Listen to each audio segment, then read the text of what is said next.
विद्यार्थियों, एक और नए वीडियो लेक्चर में आपका स्वागत है। और क्वेश्चन नंबर 5 ये मोस्ट इंपोर्टेंट क्वेश्चन है विद्यार्थियों। ऐसे क्वेश्चनों में विद्यार्थी बहुत गलती करता है। अगर आपने इसे 5 मिनट पूरा वीडियो देख लिया तो आप आज के बाद कभी भी इस तरह के इस टाइप के क्वेश्चन में गलती कभी भी नहीं करेंगे। ये मेरी जिम्मेवारी। केवल आप 5 मिनट देखते जाइएगा, क्वेश्चन को पहले ध्यान से पढ़ लीजिएगा, फिर क्या करना है हम आपको स्टेप बाय स्टेप समझाते हैं। देखिए सुने, क्वेश्चन कह रहा है कि यदि भिन्न के अंश और हर दोनों में 2 जोड़ दिया जाए। बात क्लियर है? अंश व हर दोनों में 2 जोड़ रहे हैं तो उन्होंने बोला कि भिन्न यानी 9/11 हो जाती है। 9/11 हो जाती है मतलब 9/11 के बराबर हो जाती है, ऐसा करना है आपको। और इन्होंने फिर बोला कि अंश और हर में आपकी बार 3 जोड़ दिया जाए। अब अगर यदि 3 जोड़ दिया 5/9 हो जाती है, भिन्न ज्ञात करना है। बात मेरी ध्यान समझिएगा, क्वेश्चन है नहीं कुछ इसमें, क्वेश्चन में कुछ है नहीं विद्यार्थियों, बिल्कुल आप केवल 5 मिनट देखिएगा। क्या तुम्हें भिन्न पता है? भिन्न ज्ञात कर रहा है, भिन्न नहीं पता है तो आप सीधा सा काम किया करो। जो चीज पूछ रहा है उसको मान लीजिए कि माना भिन्न बराबर x/y है। अच्छा, भिन्न का मतलब समझते हैं, इसमें अंश भी हो और हर भी हो। ध्यान से देखिएगा, यहाँ पर बच्चों को पता ही नहीं होता इसमें अंश क्या है और हर क्या है। तो याद रखो, अगर कहीं पे a/b लिखा हुआ है तो ये हमारा अंश होता है और ये हमारा हर होता है। इस बात को आपको याद रखना है, ठीक है जी। यहाँ पे अब मैं क्या करूंगा, प्रथम शर्त से, इसमें 2 शर्तें हैं विद्यार्थियों, प्रथम शर्त से सॉल्व कर लेते हैं। प्रथम शर्त से इन्होंने प्रथम शर्त में बोला क्या है कि अंश और हर दोनों में 2 जोड़ दो। तो कोई दिक्कत नहीं, ये अंश है, अंश में आपको जोड़ना है कितना, 2 मैंने जोड़ दिया। और हर में भी जोड़ना है क्या, तो इन्होंने बोला 2 जोड़ दीजिएगा, तो y में 2 जोड़ दिया। अब इन्होंने बोला है कि वह 9/11 हो जाती है, मतलब 9/11 के बराबर हो जाती है, ऐसा आपको कर देना है। बस सिंपल सी बात है। आगे इसको सॉल्व कर लीजिएगा। जब सॉल्व करोगे विद्यार्थियों तो कितना बनेगा, इसको आप ऐसे गुणा कर देंगे तो 11 × x 11x हो जाएगा और 11 दूनी कितना हो जाएगा 22। और इसको जब इससे गुणा करोगे तो यहाँ से हो जाएगा 9y और प्लस 9 दूनी 18 हो जाएगा। बोलो बात क्लियर है? एक बार फिर समझ लेते हैं, टेंशन वाली बात नहीं है। इस 11 से x को गुणा कराया तो 11x हो गया, इस 11 से 2 को गुणा कराया तो 11 दूनी 22 हो गया। फिर यहाँ से 9 × y 9y हो गया, 9 दूनी कितना हो गया 18। अब विद्यार्थियों इसको आगे सॉल्व करेंगे तो ये बनेगा 11x माइनस का 9y और बराबर हो जाएगा 18 माइनस का 22। ध्यान से देखिएगा, इसको मैंने इधर किया, माइनस को गया, ये उधर गया तो ये भी माइनस को गया। इसको सॉल्व करेंगे विद्यार्थियों तो 11x माइनस का 9y और बराबर हो जाएगा, इसको घटा दीजिएगा तो माइनस का एरर बनेगा 1। यहाँ तक किसी बच्चे को कोई दिक्कत नहीं होनी चाहिए। यानी 18 घट गया 22 में से तो कितना बचेगा 4। लेकिन हाँ, एक बात याद रखिएगा, यहाँ माइनस वाला जो है बड़ा है इसलिए माइनस का चिन्ह लगाएंगे।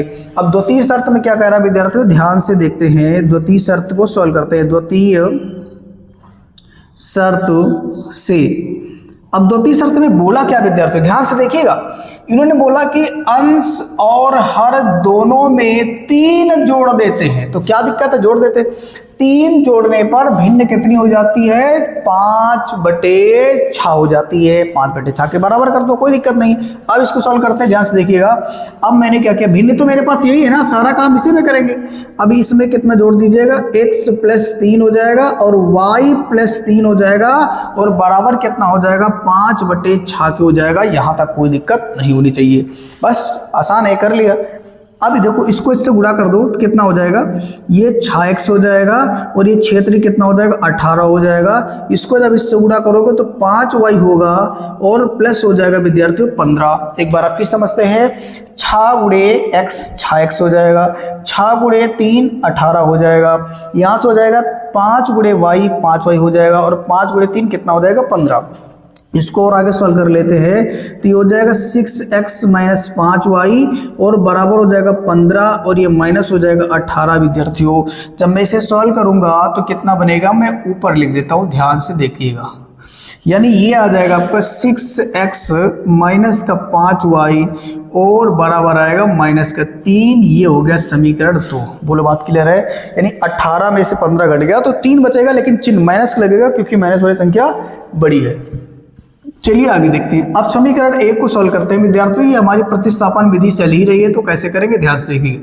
समीकरण 2 से समीकरण जब 2 से सॉल्व करेंगे तो 6x बराबर माइनस का 3 प्लस का 5y और 5y हो जाएगा। और यहाँ से अगर सॉल्व करेंगे तो ये हो जाएगा x बराबर माइनस का 3 प्लस का 5y और बटे में आएगा 6। समीकरण बन जाएगा विद्यार्थी ये 3। कोई दिक्कत नहीं, बिल्कुल समझ में आया। एक बार फिर समझिएगा, यानी आपने क्या किया, ये माइनस वाला उधर कर दिया तो प्लस को हो गया, और ये गुणे वाले को उधर भेज दिया तो भाग में हो गया। अब ये वाला मान उठाकर रख देते हैं समीकरण 1 में। ध्यान से देखिएगा, बिल्कुल आसान है।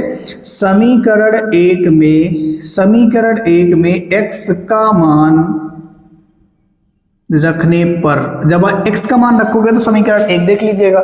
यहाँ पर देखो ये दिख रहा है आपको, तो मैं यहाँ क्या करता हूँ 11 लिखता हूँ, और इस x के प्लेस में पूरा यानी माइनस का 3 प्लस का 5y और बटे में कितना आएगा 6, ब्रैकेट बंद कर देते हैं, और ये हो जाएगा आपका माइनस का 9y और बराबर हो जाएगा माइनस का 4। कोई दिक्कत नहीं विद्यार्थियों, ध्यान से देखते हैं आगे।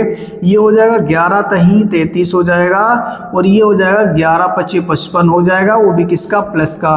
और यहां से बटे में कितना आ जाएगा 6 और माइनस का आएगा y, माइनस का 9y और बराबर माइनस का 4। बोलो बात क्लियर है, कोई दिक्कत नहीं। अब इसको सॉल्व करेंगे विद्यार्थियों तो ये कितना हो जाएगा माइनस का 33 और प्लस का 55 माइनस का 54y हो जाएगा, और बटे में कितना आएगा 6 माइनस का 4 आ जाएगा। कोई दिक्कत नहीं, इसको सॉल्व करेंगे विद्यार्थियों तो कितना हो जाएगा, ध्यान से देखिएगा। यहाँ से 55 में से 54 घट जाएगा, 55 में से 54 घटेगा तो एक बचेगा, वो भी y है तो y ही रहेगा, यानी यहाँ से बचेगा माइनस का 33 होगा ये, और ये हो जाएगा आपका यहाँ से घट करके प्लस का y आएगा और बटे में 6 आएगा, बराबर माइनस का 4 आएगा। इसको अगर सॉल्व करेंगे विद्यार्थियों तो माइनस का 33 प्लस y बराबर हो जाएगा माइनस का 4 गुणे 6। इसको मैं और आगे सॉल्व कर देता हूँ, ध्यान से देखिएगा। यहाँ से हो जाएगा विद्यार्थियों, ये आपका बनेगा, ये आपका बन जाएगा माइनस का 33 तो रहेगा, और प्लस का हो जाएगा y और बराबर हो जाएगा। इसको जब आप क्या करोगे, गुणा करोगे तो कितना हो जाएगा, आप बोलोगे ये हो जाएगा 6 चौको 24 माइनस का 24 हो जाएगा। यहाँ से विद्यार्थियों y निकालेंगे, जब y निकालेंगे तो माइनस का 24 और प्लस का 33 हो जाएगा। यहाँ तक कोई दिक्कत नहीं है। अब आप इसको घटा लीजिएगा, घटाना आसान है। 33 में से 24 जाएगा तो कितना बचेगा, बोलो 9 बचेगा। कितना बचेगा, 9, यानी y मैंने निकाल लिया 9। अब इसी तरह से x निकाल लेते हैं। x निकालने के लिए विद्यार्थियों मेरा प्यारा सा समीकरण 3 दिख रहा है, इसी में लिख देंगे। समीकरण 3 में y बराबर 9 रखने पर, अब इसमें 9 रख देते हैं तो ध्यान से देखिएगा कितना बनेगा। यहाँ हो जाएगा x बराबर, ये आपको हो जाएगा माइनस का 3 प्लस का 5 गुणे y बोले तो 9 और बटे कितना आएगा विद्यार्थियों 6। जो कुछ है और सब रहने दीजिए, इसको सॉल्व करो। माइनस का 3, ये कितना हो जाएगा, ये विद्यार्थियों कितना हो जाएगा 9 बचे 45 हो जाएगा, और बटे कितना आ जाएगा 6। इसको घटाइएगा विद्यार्थियों तो कितना आ जाएगा, तो आप बोलोगे यानी 45 में से 3 घटा दीजिएगा तो 42 आ जाएगा। यहाँ आएगा 42 बटे 6, काट दीजिएगा तो कितना हो जाएगा 6 7 हो जाएगा 42, यानी x बराबर कितना आ गया 7। प्यारे विद्यार्थियों अब तो क्वेश्चन सॉल्व हो गया ना, हमें x और y तो ही चाहिए था, x और y भी नहीं थी। तो नीचे लिखेंगे कैसे, नीचे लिखिएगा अतः भिन्न बराबर x अपान y था, और x का मान आपने निकाला है 7, y कितना निकाला है विद्यार्थियों 9। तो ये हो गया मेरा क्वेश्चन सॉल्व। विद्यार्थियों यदि आपको ये लेक्चर समझ में आया तो आप इसे लाइक करिए, चैनल को सब्सक्राइब करिए, ताकि इसके बाद के जितने भी क्वेश्चन अपने चैनल में डालूं उसका नोटिफिकेशन आपको सबसे पहले मिल जाए। Thank you. आप इसका स्क्रीनशॉट ले सकते हैं।